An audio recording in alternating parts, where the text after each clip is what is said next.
Hello and welcome to your quick news, current event, and stimulus update. Wisconsin's recount has ended. A new $900 billion lawmaker stimulus bill has been introduced.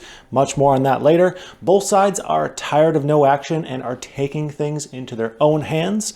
We'll check in on the latest COVID numbers. And finally, I'll send you off on your way with some rapid fire current events at the end of this video. So chug your coffee and let's dive into today's news.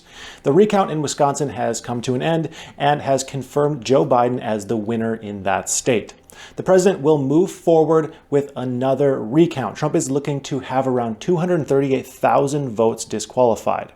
With the legal challenges failing in Arizona, Georgia, Michigan, Nevada, and Pennsylvania, things do not bode well for Donald's recount efforts. Bipartisan lawmakers came together and we have come up with a $900 billion stimulus bill. This bill would break up as follows: $288 billion to small business aid like paycheck protection loans, $160 billion in state and local government relief, and $180 billion for supplemental unemployment insurance. $16 billion going into vaccine distribution, testing, and contact tracing, and then finally $82 billion into education and to allocate funds for rental assistance, childcare, and broadband assistance. Unfortunately, and you probably noticed, this bill would not have direct stimulus checks to the people. Lawmakers are looking to provide some support until Biden's administration takes over and can provide more detailed stimulus solutions. Part of the problem is things are constantly changing, and 6 months ago we needed a totally different stimulus package than we did today.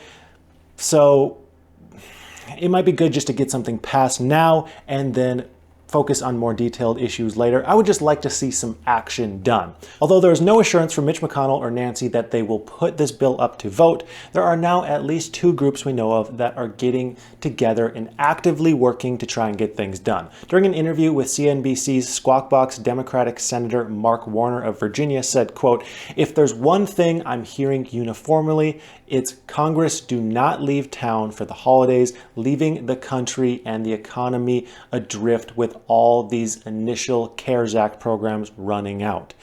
This message needs to be embedded into all of our leaders' heads right now. Do not go on break until you have some sort of relief or extensions in place for the American people.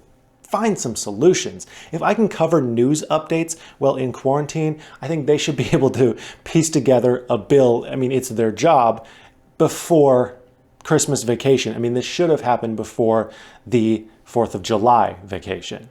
I mean, Mitch and Nancy have not had formal COVID relief negotiations since the presidential elections. Yesterday, Mnuchin and Nancy finally discussed the government shutdown on the 11th, and Mnuchin said they plan to mention coronavirus relief. Mention it. Are you serious? That should be the main focus of the meeting. There are currently 13.6 million confirmed COVID cases and 268,000 deaths in the US, with us currently riding an upwards trend. With vaccines yet to be implemented, we are a long ways away from having this totally under control. So this week will be an important week as we look to our leaders once again and bank on them figuring something out. Now let's end this off with some rapid fire current events. But first, if you wouldn't mind hitting the like button, the subscribe button helps the YouTube algorithm, and let me know your thoughts on potentially getting a stimulus package that doesn't include direct checks. I'm curious, at this point, do you just want something passed or are you dead set on getting those direct checks? This Black Friday was a loss for most physical retailers, but in true Amazon fashion, the online marketplace saw record-breaking numbers.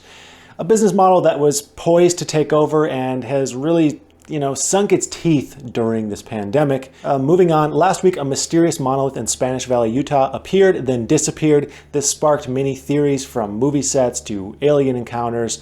Ross Bernard and a group of friends captured some photos late Friday of 4 men coming to remove the monolith. Let me tell you, those 4 dudes are sitting back right now and laughing to themselves that this is everywhere. It's pretty entertaining. Moving on, looking to lower pharmaceutical prices, Trump has reached out to Canada to import name brand drugs. Canada is not happy and is pushing back. The main reason being they do not want to cause a shortage on their end and do not feel it would lower costs very much. So that's it for today, folks. Make sure you stay up to date, and as always, Have a profitable day.